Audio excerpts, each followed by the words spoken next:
ትችት ሁክሙ መቀበል ግዴታ ነው ዋጅብ ነው በሚለው ርዕሳችን ጃሪህ የሆነ ሰው የሚተች የሆነ ሰው ትችቱን መመለስ አይቻልም ስህተት ላይ እንደወደቀ ግልጽ የሚያደርግ የሆነ ማስረጃ እስካልተገኘ ድረስ የሚለውን ባለፈው ትምህርታችን አይተናል። አንቀበልም የሚሉ አህሉ ተምይዕ እነዚህ ሰዎች ግን የተምይዕ ሰዎችና ወመን ተአሰረ بمنهجهم በተምይዕ ሰዎች መንሀጅ የተሸወዱ የሆኑ ሰዎች ሙፈሰር የሆነን ጀርሕ መቀበል ዋጅብ ነው የሚለው እዕትራፍ ሲያደርጉ ሲቃወሙ ትመለከታለን። ሙልዚም አይደለም አስገዳጅ አይደለም እያሉ አንደኛ ዋጅብ አይደለም፣ ሁለተኛ ደግሞ ሙልዚም አይደለም አስገዳጅ አይደለም በሚለው በሁለቱ ነጥቦች ላይ ሲሽከረከሩ ትመለከታቸዋለን።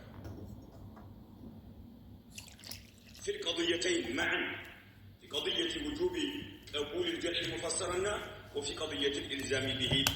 الجرح مفسر مكبل واجب له ይህ ዋጅብ ደግሞ ሙልዚም ነው አስገዳጅ ነው። እነዚህ ግን ዋጅብ ነው የሚለው ላይ ወጣቱ ጥርጣሬ ላይ እንዲወድቅ እያደረጉ እንዲሁም ደግሞ አስገዳጅ ነው የሚለውን አስገዳጅ አይደለም እያሉ ይካ የሚፈቱ ሰዎች መሆናቸውን እያየመት ነው። ለዚህ እንደማስረጃ ያቀረቡ بما وجد من اختلاف بين العلماء في جرح الرواة وتعديلهم علماء رواة الحديث ከተመለከተ የሐሳብ ልዩነት ተፈጥሮባቸዋል። ሩዋቶችን በተመለከተ ጀርሕ በማድረግ ረገድና ተዕዲል በማድረግ ረገድ የሐሳብ ልዩነት ተፈጥሯል። ይህን እንደ ማስረጃ የሚያቀርቡ ሲሆኑ ማለት ነው። وأن هذا الاختلاف له ناشئ عن جرح مفسر علماء عند راوي لا يميل يجد جرح مفسر هم إيالنو ስለዚህ የተባራሪ የሆነ ትችት ግዴታ ቢሆን ኖሮ አይለያዩም ነበረ እንደሚሉት ማለት ነው።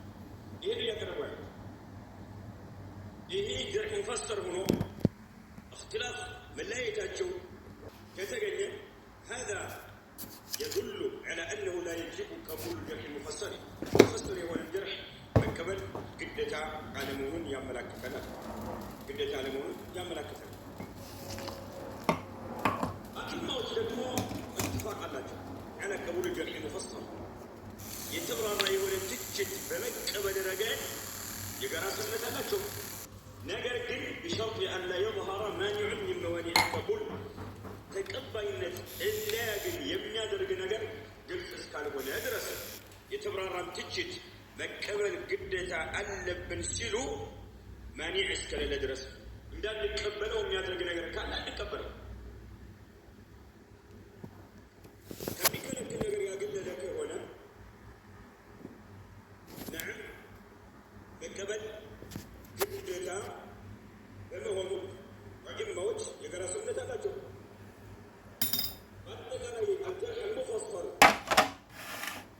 መቀበሉ ዋጅብ አይደለም ብሎ ልክ በሆነ መልክ መናገር هذا ليس على قواعد المحدثين ይሄ በሙሐዲሶች ቀዋዒድ ላይ የተመሰረተ የሆነ ንግግር አይደለም። عدم وجوب قبول الجرح المفسر